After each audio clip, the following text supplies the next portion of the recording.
자, 시장 면밀하게 살펴보면서 또 성공투자 전략을 살펴볼 수 있는 시간입니다. 12월 23일 금요일자 시장과 관련된 투자 전략들 더욱더 꼼꼼하게 살펴보도록 하겠습니다. 오늘 이 시간 양우석 해설위원과 함께합니다. 안녕하세요. 네, 안녕하십니까? 네, 자, 시장 움직임들 좀 살펴보도록 할게요. 글로벌 시장에서 어떤 내용들 좀 살펴볼까요? 예, 지수는 약간 답보 상태를 보이는 그 코스피를 중심으로 본다면 최근 한 일주일 정도 쉬어나가는 그런 분위기.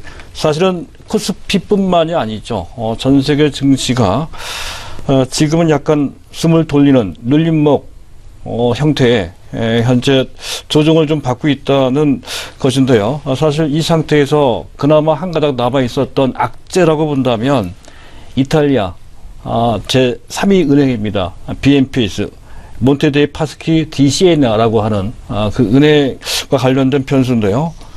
결국에는 민간에서 자금 확보하는 것이 실패가 됐죠. 해서 구제금이 투입된다는 것으로 이제 결론 지어지는 것 같습니다. 그래서 이 부분은 다소 잠재된 위험으로 남아 있겠으나 일단 한숨을 돌릴 수 있는 그런 상태가 됐다는 점에서 현재 특별히 현재 상황은 나쁘게 볼 필요는 없을 것 같습니다. 해서 현재 이보 전진을 위한 일부 후퇴 개념으로 보자는 관점으로 설명을 드리고 있는데요. 적어도 1월 20일까지는 미국을 중심으로 해서 추가 상승, 이른바 산타 랠리가 지속된다. 이런 관점이 보편적인 시각입니다. 하지만 경계의 눈초리는 계속 가지고 있어야 된다는 거죠. 로버트 실러 교수, 예일대 교수죠. 케이스 실러 지표로 아주 유명한 분입니다. 3년 전에 노벨 경제학상을 또 타기도 했죠. 이 사람이 모처럼 만에 현재 증시, 특히 최근에 나타나는 한 달 이상 지속되고 있는 이 트럼프 랠리에 대해서 이렇게 얘기를 해요. 매우 심리적인 현상이라는 것이죠. 실물이 뒷받침되지 않는 상태에서 정책 기대감 때문에 시장 참가자들의 마인드가 한껏 고양돼서 주가가 많이 올라갔다 이렇게 설명을 하고요. 그러면 동시에 이러한 모습은 대공황이 있었던 1930년대 초반 그 당시 대공황 직전의 그 분위기와 매우 닮아 있다. 이렇게 얘기를 합니다. 이 분의 말이 헛된 말이 아니겠죠. 해서 이 사람의 얘기를 헛되이 듣지 마시고 우리 시각, 긍정적인 시각을 유지하더라도 내면적으로는 그러한 위험이 내포되어 있다는 어느 정도의 경계는 하고 시장을 보자는 것이고요. 오늘 시장을 보면 현재 코스피보다는 코스닥이 상대적으로 탄력이 좀 나왔다는 건데요. 다소 틈새적인 측면이 있죠. 삼성전자가 약하고 코스피가 약간 정체되는 상황 속에서 코스닥이 올라오는데 올라오는 종목의 성격이 좀 다릅니다. 그동안 한참 쉬었던 바이오 제약주들이 현재 그 흐름을 타고 있다는 건데요. 이 흐름이 어떠한 의미를 갖고 있는지 이런 것도 한번 볼 필요가 있겠습니다. 자, 오늘도 환율부터 보도록 하겠습니다. 달러 인덱스는 큰 변화가 없습니다. 103.07. 이에 따라 유로화나 또는 엔달러 환율도 큰 변동 없이 현재 움직였고요. 자, 문제는 현재 미국의 GDP 성장률이 거의 서프라이즈 수준으로 좋게 나왔다는 것입니다. 지난번 수정치 3.2%보다 훨씬 더 높은 3.5%. 이것이 연율 계산입니다. 분기 대비로 해서 분기 대비 나온 것을 연율로 환산해서 나온 그러한 성장률인데요. 3.5%가 상당히 놀라운 수치죠. 최근 2년 중에 가장 높은 그런 성장률이 나왔다는 건데요. 지난번에 나왔던 것보다 훨씬 높습니다. 그러면 이런 것을 바탕으로 해서 한 단계 올라갈 만도 할 텐데 이 호재가 좀 먹히지 않은 측면이 있다는 것이죠. 또 같은 날 PC 개인 소비 지출이라고 하는 매우 중요한 지표가 발표가 됐습니다. 지난달 대비 0.2% 소비 지출이 증가됐다는 것. 현재 지난 달보다는 약간 그 증가율이 줄긴 했지만 여전히 0.2 현재 지난달 대비 월간 대비로 봤을 때 0.2% 정도면 결코 나쁘지가 않습니다. 소비 증가는 계속 진행되고 있다는 것이고요. 다만 약간 의아스러운 것은 물가지수인데요. 일반적인 PC 물가지수는 작년 동기 대비 1.4%. 그 중에서도 식품가하고 유류가, 에너지가를 뺀 것이 핵심 근원 물가 지수는 이것이 가장 중요하다고 말씀을 드리고 있는데요. 최근 이 물가가 최근에 우리나라 같은 경우는 유가를 중심으로 해서 올라간단 말이죠. 전 세계가 비슷한 움직임입니다. 하지만 미국은 좀 다릅니다. 근원 물가 지수가 계속 1.6%에 머물고 있다는 것이죠. 그런데도 금리를 올린다는 것이죠. 이런 것을 한번 좀 체크를 좀 해봐야 될 것 같고요. 한 가지 문제가 되는 것은 원달러 환율입니다. 오늘도 또 올라갔죠. 1200원, 달러당 1200원대를 뚫고 올라가서, 물론 장중에 약간 내려오긴 했지만, 여전히 1201원 내지 2원 정도 수준에서, 거래가 되고 있는 그런 상태인데요. N달러, 원화의 환율도 1023원, 1024원. 최근 며칠간은 거의 일주일 다 됐습니다.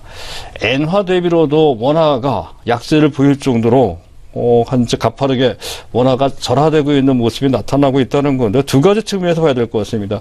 자, 일단 수출 여건이 개선되고 있고 또 한 가지는 만약에 이 상태에서 장세가 호전된다. 확실하게 우상향 방향으로 한 단계 더 올라가는 상황이 연말 거쳐서 내년 초에 바로 나온다.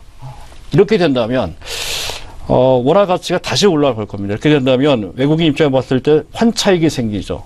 적극적으로 매수할 수 있는 환경이 조성된다라고 하는 긍정적인 측면이 수출 여건 개선도 있지만 시장에도 그러한 현재 메리트가 작용된다 이렇게 볼 수가 있는데요. 하지만 지금 이렇게 올라갈 이유는 현재 전체적으로 봤을 때 글로벌 금융시장 기준으로 봤을 때에는 위험 자산 선호도가 떨어지고 있는 위험 자산을 회피하는 것으로 인식할 필요가 있다는 것이죠. 외형상으로 봤을 때 금융위기가 증폭되는 상황은 전혀 아니고 따라서 현재 지수 위치도 그렇게 낮지도 않습니다. 하지만 글로벌 자산 배분 측면에서 봤을 때 한국의 원화는 일단 회피 대상이 된다. 이런 관점으로 더군다나 연말 또 월말이기도 하죠. 이렇게 수출업체에 원화 환전 수요까지 있는데도 불구하고 이렇게 된다고 한다면 다소 이 문제는 가볍게 넘길 문제는 아니다. 이렇게 판단인데 다소 주의를 좀 할 필요가 있다는 것이고요. 위안화 환율입니다. 6.9463, 전일대비 0.0028, 0.04%만큼 절하했습니다. 큰 폭의 움직임은 아니고요. 다만 미중 통상과 관련된 마찰 우려가 좀 있죠. 그 수위가 그 긴장도가 조금씩 더 높여지는 듯한 인상이 상당히 짙습니다. 트럼프 정부는 기존에 현재 있었던 것을 넘어서 무역위원회라고 하는 ASTR 무역 대표부 위에 상위 개념의 조직을 하나 만들었어요. NTC라고 하는 건데요. 그 조직 최초의 위원장을 현재 피터 나바로라는 사람을 임명을 했다는 건데 이 사람이 거의 반중 인사입니다. 중국에 대해서 상당히 강경한 입장을 취하는 그런 사람이거든요. 상무장관의 윌버로스라고 또 임명이 됐죠. 이 사람은 또 보호무역주의자고요. 해서 아직까지는 그 행정부가 가동이 안 됐습니다만 만약에 가동이 됐을 때 특별히 대중국과 관련된 강경책에 나온다면 어떻게 될 것이냐라고 하는 숙제가 좀 남아있다는 것이죠. 그 문제도 결코 가볍지가 않습니다.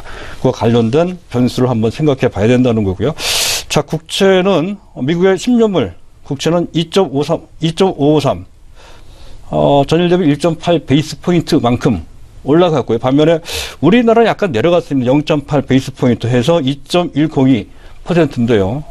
두 국가의 장기물의 국채가 이미 역전되어 있는 상태이죠. 기준금리는 우리가 높은데 오히려 10년물 국채금리는 낮습니다. 2.1%고요. 미국 2.5% 넘어갑니다. 그 편차가 4.5%포인트만큼이나 크게 벌어졌습니다. 이것도 썩 좋은 현상은 아닙니다. 이주열 총재도 그 점을 좀 우려를 했죠. 이런 것을 조금 쉽게 봐서는 안 될 것 같다는 판단이고요. 금값, 은값은 별 큰 변화 없고요. 구리값은 강보합이었고요. 유가가 조금씩 올라오고 있다는 건데요. 역시 산유국 간 감축 합의를 다지는 분위기, 이런 분위기를 유가 강세를 만드는 배경으로 현재까지는 작용이 되고 있다 하는 건데 앞으로도 상당 기간 유효할 소지가 좀 있다 이런 판단이고요. 한 가지 중요한 것은 석유화학 제품 중에서 이른바 산업의 쌀이라고 하는 가장 중요한 기초 유분이 바로 에틸렌이죠. 에틸렌 가격이 지난 11월 말, 거쳐 12월 초까지만 하더라도 그 가격 추이가 안 좋았습니다.